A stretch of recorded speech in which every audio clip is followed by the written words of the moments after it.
Craig, it is great to see you. So Tesla reports the initial reaction here, at least immediately, Craig, seems to be disappointment in the after hours. But what do you make of the report? Yeah, so you guys hit the nail on the head. This is all about adjusted gross margins, and we do not have the FSD revenue released in the quarter yet. But if you adjust for credits, it looks something like 13.6. So they had been talking down margins in the quarter. The quote unquote buy side consensus was 15. So this would be a miss versus that.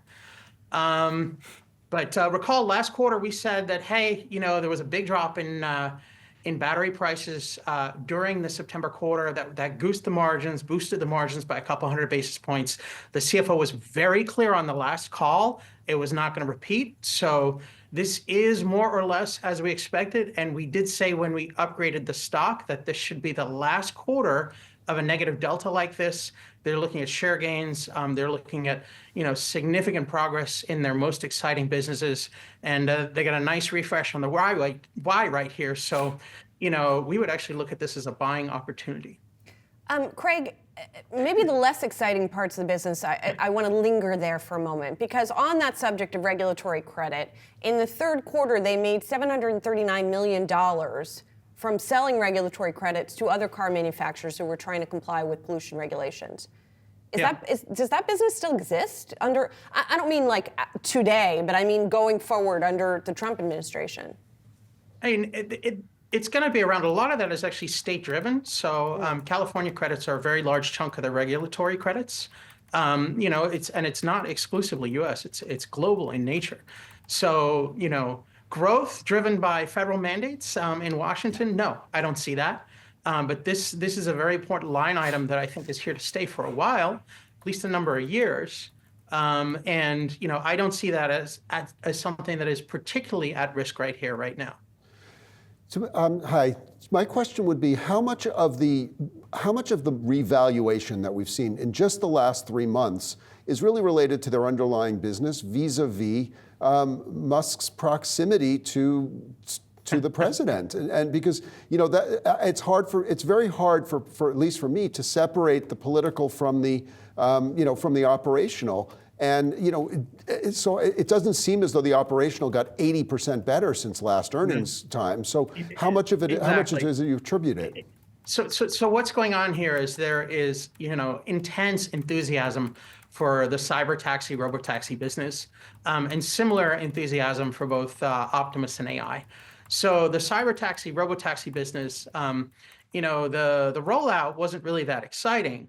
But the fact that we're going to see an accommodative environment for that business over the next couple of years, with Trump and Musk being bros, right? I mean, you can imagine fairly achievable regulatory hurdles to get those trials out and to get these vehicles vetted and to develop a business here because of the potential transformational nature for the economy. And safety, with the success here.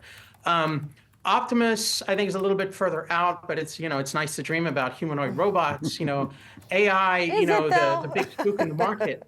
So yeah, I mean, listen, it's a bit of a dream right here, but there are a lot of investors that love that dream.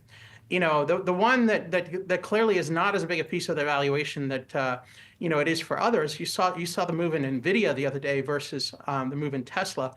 Proportionately, people are saying that the use of AI for autonomous is not really at risk the way AI is in other areas of the economy. So, there's some very exciting pieces of the business, and investors are willing to be, more aggressive in the way they discount these for the future growth. Craig, you were waiting for that automotive gross margin ex regulatory credits. It looks like we got that headline at 13.6%. Yes. How does that? That was the number I said. So FSD revenue released is the one that actually matters. That's the next piece. That's the piece that's missing. I did say 13.6. The last quarter was 15.6. The year ago was 16.8. So that is clearly a miss. And our last quarter note, and everything we've said in our public appearances, we have expected gross margins to miss. We understand management's been talking down gross margins during the quarter. This is probably got some one-time items in there because that was a little worse than what I was looking for. But I fully expect that this is the last quarter where we see these negative deltas, given that we're going to have positive deltas now, both on the ability to pass through price, on the refresh of the Y, and on a much wider pool of buyers, with conservatives obviously having some enthusiasm for Elon Musk. Craig, let me also ask the other headlines dropping here that more affordable models are on track for output starting in the first half. So that lower priced EV, Craig, would you still assume around roughly $30,000? And what could that model mean for growth? Oh man, I've been talking about the mini car since 2019, and they punted in 2019, and it was the biggest strategic bungle at the company, that I've seen. Right, it was a big mistake.